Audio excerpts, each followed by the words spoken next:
हम इंसान भी ना हमेशा कुछ ना कुछ खोज ही रहे होते हैं। कभी प्यार, कभी वजह, कभी पहचान, और साला पूरी लाइफ कुछ ना कुछ खोजने में चली जाती है। और ये पूरी हुई आज की खोज। ये एक पुरानी टेलीफोन डायरेक्टरी।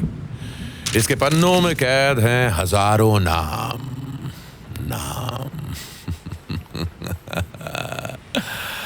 नाम जिससे होती है इंसान की पहचान। पहचान कितनी जरूरी है ना। ये पहचान कभी नाम से होती है तो कभी काम से, और मेरे पास तो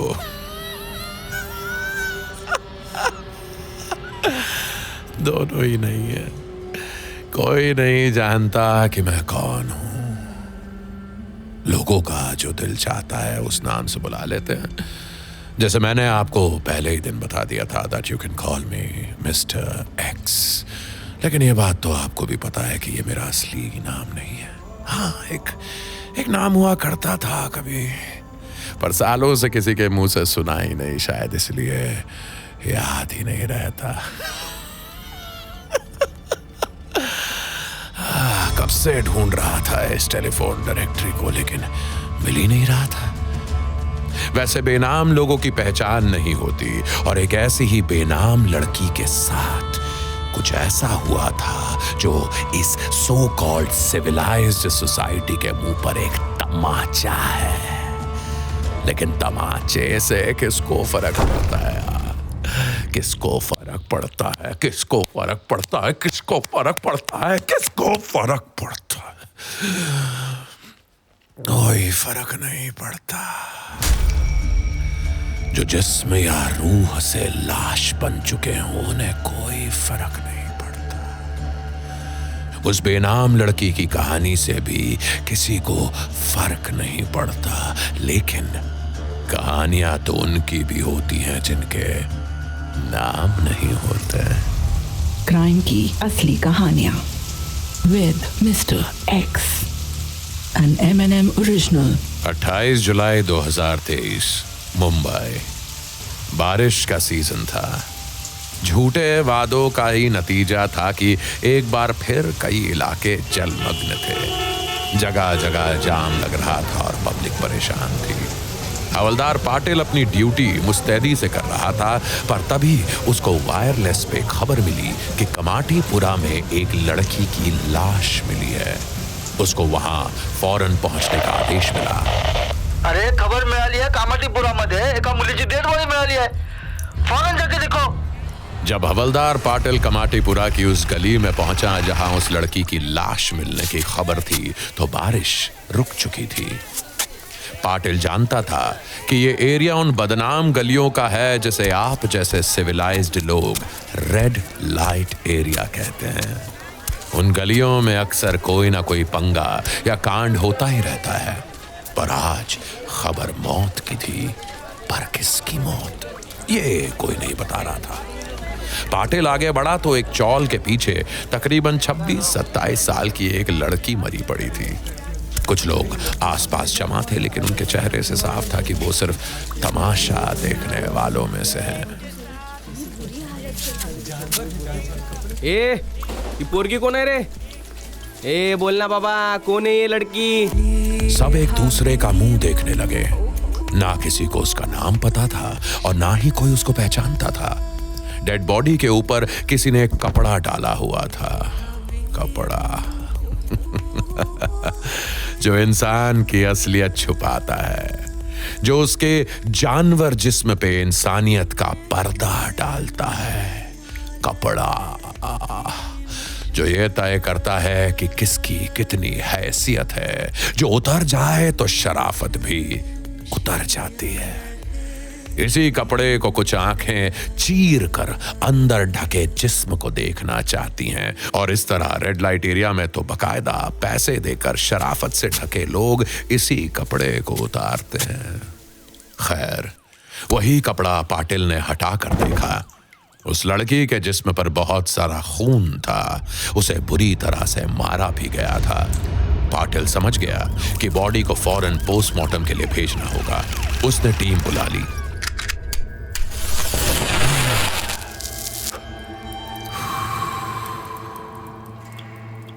लड़की के बॉडी के पास एक सिगरेट का बड पाटिल को मिला। बारिश की वजह से हर तरफ पानी, कीचड़ और नमी थी, लेकिन ये सिगरेट बड सूखा था, जैसे किसी ने कुछ देर पहले ही यहां फेंका हो। हवलदार पाटिल जानता था कि ये बड शायद उसी इंसान का हो जो इस लड़की को यहां फेंक कर गया है। उसने बड उठाया। सिगरेट का ब्रांड था triple star, just like this cigarette. इस ब्रांड की बात ही कुछ अलग है, लेकिन कभी इसे ट्राई करने की सोचना भी मत। Smoking is injurious to health, और at least that's what our legal department is asking me to say. I hate smokers. वो सिगरेट बड फिलहाल इस केस का ये इकलौता सबूत था। जब तक बाकी की टीम्स आती, पाटिल ने उस लड़की की पहचान करने के लिए अपने खबरी को कॉल लगाया। हेलो। हेलो। हाँ साहब, सलाम सलाम साहेब. हाँ सलाम वालाम साइड में रख. बोला ना. एक फोटो भेज रहा हूँ तेरे को. लवकर माहिती कर ये लड़की कौन है, किधर से. हो साहब. जल्दी. हो साहब. ठीक है. पुलिस के खबरी हर तरफ होते हैं, स्पेशली ऐसे एरियाज में जहां इस तरह के अनऑर्गेनाइज्ड और इलीगल काम होते हैं. वो लड़की नॉर्थ ईस्ट इंडिया की लग रही थी और बात कंफर्म होते देर नहीं लगी. हेलो साहेब. हाँ? अपने को पता चल गया छोकरी का. साहेब ये तो वो नल नजर वाले अन्ना की छोकरी है. बोले तो वही सप्लाई करता था इसको. 2-3 साल पहले मणिपुर से मंगवाया था इसको अन्ना ने. नुप्पी नुप्पी कुछ ऐसा ही बोलते थे सब इसको. मर गई क्या. रख फोन रख. नुपी, मणिपुर से. मणिपुर तो जानते ही होंगे ना आप लोग, इंडिया में ही है, नॉर्थ ईस्ट की तरफ. नहीं इसलिए बता रहा था क्योंकि अक्सर वहां की खबरें हमारे कानों में पड़ के भी नहीं टिकती. कुछ इलाकों के बारे में हम बात ही नहीं करना चाहते. खैर, नुपी. चलो एक नाम तो मिला. मैं और आप दोनों जानते हैं कि ये उस लड़की का असली नाम नहीं होगा, पर पहचान के लिए ये एक नाम काफी होता है.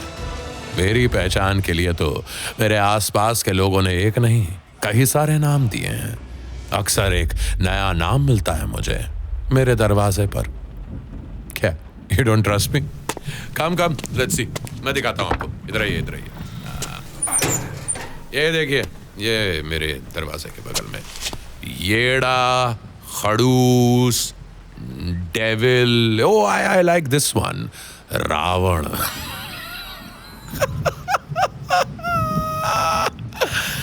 अलग अलग लैंग्वेजेस में अलग अलग स्प्रे पेंट्स और चौक से लिखे ये नाम. A this is a new one. This is the latest. सनकी. मेरी नेम प्लेट पर अक्सर नई नई डिशेस सर्व होते रहती हैं. पागल, डम्बो, मेंटल और आज सनकी. I like it. मैं अपने हर नाम का रिकॉर्ड रखता हूँ एक खास तरीके से. कहाँ है वो? हाँ, तो आज ये नया नाम भी तो ऐड करना पड़ेगा. अरे हाँ, नाम से याद आया. Back to the story. Nupi. Nupi का मतलब होता है औरत. वो पहचान जो उसे पैदा होते ही तकदीर ने दे दी थी. वो पहचान तो खैर उससे कोई नहीं छीन सकता था कि वो एक औरत थी, और शायद उसका सौदा करने वालों के लिए भी यही पहचान काफी रही होगी. नाम वाम में क्या रखा है यार, बस बेचने और नोचने के लिए ये जिस्म काफी है. ये सब मैं इसलिए कह रहा हूं क्योंकि उस खबरी से बात करके ये क्लियर हो चुका था कि ये लड़की नूपी धंधा करती थी. धंधा एक और कमाल का शब्द जिससे एक पहचान निकलती है. देखिए, वैसे तो हम सभी कोई ना कोई धंधा करते हैं, लेकिन जब किसी गुमनाम लड़की के साथ ये शब्द जुड़ता है तो इसका मतलब बहुत घिनौना हो जाता है. नूपी वॉज अ प्रोस्टिट्यूट, और हमारे देश में ज्यादातर प्रोस्टिट्यूट्स का कहीं कोई रिकॉर्ड नहीं होता. ना कोई कागज, ना पहचान पत्र, ना ही कोई आईडी कार्ड. वो हमारे बीच होकर भी नहीं होती. उनके बच्चे, परिवार सब बस होते हैं, लेकिन होकर भी नहीं होते। और बिना आईडी के ये नेताओं के भी किसी काम के नहीं होते, क्योंकि वोट की उम्मीद के बिना तो झूठे वादे भी नसीब नहीं हो सकते। ये औरतें सिर्फ धंधा करती हैं। किस्मत अच्छी हुई तो धंधे पे जिंदा रहती हैं, और अगर किस्मत बुरी हुई तो मर जाती हैं, नूपी की तरह। मिल गया। This tattoo machine is my new friend these days. खुद को मिले हर नाम को खुद पर दर्ज करने में काम जो आती है।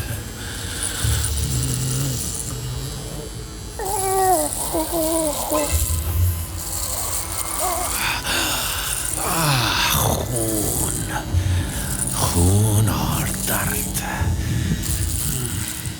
जब हवलदार पाटिल ने नूपी की डेड बॉडी को पोस्टमार्टम के लिए भेजा, तब उस पर भी खून था ऐसे ही। और उस खून के बहते वक्त उस लड़की को भी दर्द हुआ होगा ऐसे ही।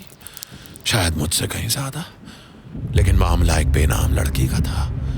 पुलिस ने केस दर्ज तो कर लिया, लेकिन उस केस पर तवज्जो देने वाला शायद कोई नहीं था।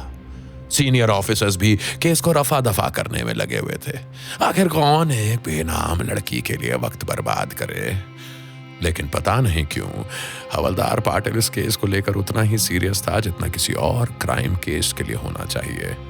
और बॉडी देखकर ही साफ था कि ये मर्डर केस है, जिसका सिर्फ एक सिरा था जिससे कातिल तक पहुंचा जा सकता था, वो cigarette bud. You see, triple star कोई फेमस ब्रांड नहीं है। मुंबई में यह आसानी से मिलता भी नहीं है, इसलिए उस सिगरेट बड से किसी तक पहुंचना मुश्किल था।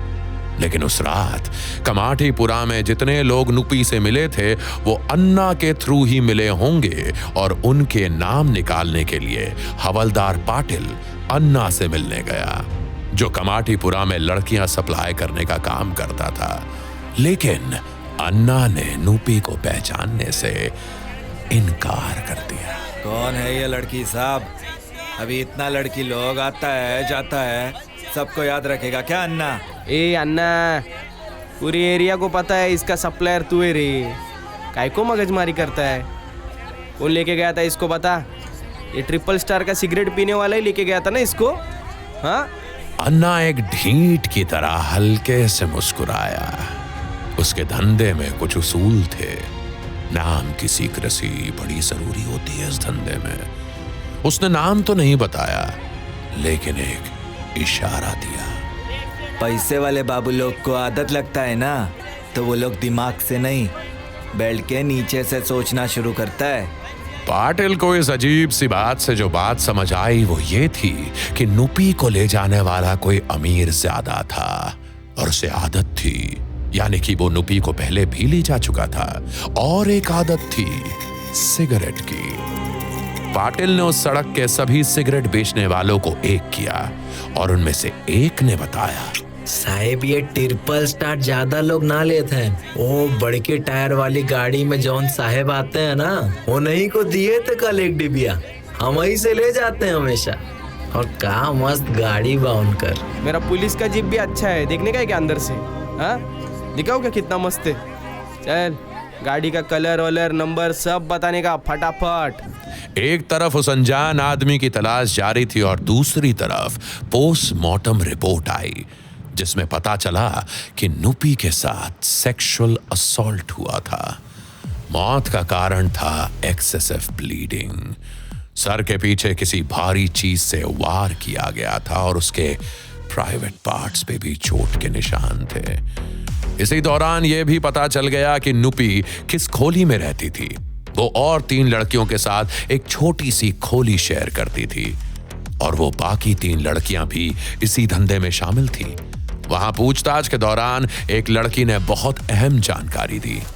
अरे साहेब, सटकेली थी वो नुप्पी। अक्खा दिन फोन पे नवा नवा आशिक मिला था ना उसको, बार बार बोलता था धंधा छोड़ दे। अरे अपन लोग धंधा छोड़ देंगे तो खाएंगे कैसे? ये नया आशिक वही ट्रिपल स्टार पीने वाला अमीर ज़ादा था, जिसकी डिटेल्स निकालने की कोशिश जारी थी। और जब नुपी की खोली से उसका फोन मिला तो उसमें एक नंबर काफी बार डायल्ड था। नंबर सेव था सेठ के नाम से।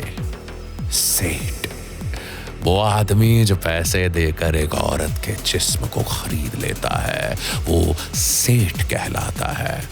उसकी भी एक पहचान है, एक नाम है, नाम। अब हवलदार पाटिल को सेठ का असली नाम जानना था, जिसके लिए नुपी का फोन साइबर एक्सपर्ट को भेज दिया गया।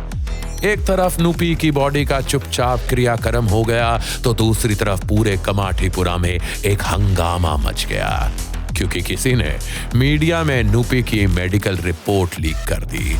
एनजीओज और सोशल मीडिया की वजह से मीडिया और पब्लिक दोनों की नजर इस पर थी। कॉल डिटेल्स में जिस बंदे का नाम सामने आया वो था संजय सिंह। जायला संजय, तुझे तर लड़की को मार।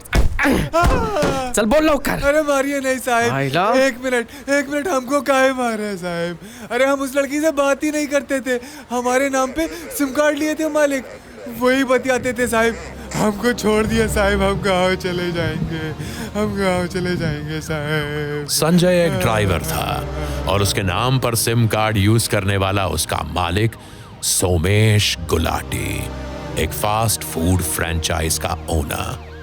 पुलिस ने पहले उस सिगरेट बेचने वाले से उसकी गाड़ी की पहचान कंफर्म की और फिर सभी सबूतों के साथ उसके ऑफिस में रेड मारी।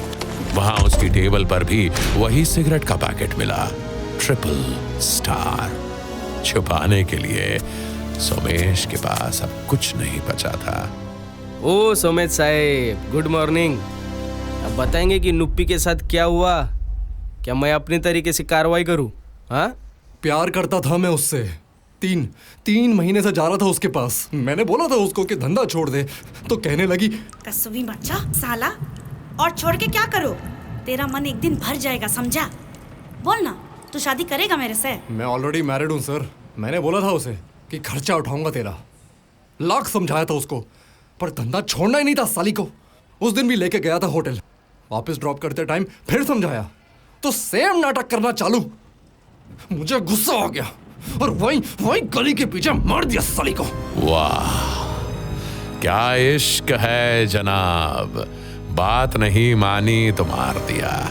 अपनी मर्जी की बात, मर्द की मर्जी की बात। नुपी इस धंधे में अपनी मर्जी से तो नहीं आई थी, लेकिन अपने मर्जी से इस धंधे में रहना जरूर चाहती थी। लेकिन बेनाम लोगों को मर्जी रखने का हक नहीं होता है ना? सोमेश ने यह भी बताया कि उस रात उसने नुपी को कॉल किया और मिलने को कहा। पहले तो वो नहीं मानी, फिर जब उसने अन्ना से मिलके उसे कॉल करवाया तब जाके नुपी बाहर निकली। बस इत्तेफाक से उसका फोन खोली में ही छूट गया। क्राइम की इन कहानियों में कई नाम सामने आते हैं, कुछ वो जो शिकार होते हैं और कुछ वो जो शिकारी। ऐसी न जाने कितनी कहानियां हैं जो मैं आप तक लाऊंगा, लेकिन इस कहानी में सोचने वाली बात यह है कि केस सॉल्व हो गया था, कातिल पकड़ा जा चुका था, लेकिन नुपी का असली नाम अभी तक नहीं पता चला था। हवलदार पाटिल यही सोच रहा था कि उसकी मौत का जिम्मेदार कौन है। सोमेश का सनकी प्यार, अन्ना की जागीरियत, या खुद नुपी की मर्जी कि वो एक बेनाम मौत मर गई। बेनाम मौत मर गई वो। बेनाम नहीं, मेरा नाम क्या है? मैं ऐसी मौत नहीं मर सकता। मेरी मौत के सर्टिफिकेट पे कुछ तो लिखना होगा ना। क्या नाम है मेरा? क्या नाम? हाँ, ये टैटू कर लेता हूँ, क्या पता कब भूल जाऊं। क्या है? विवेक नहीं, शशांक नहीं, हाँ, सनकी।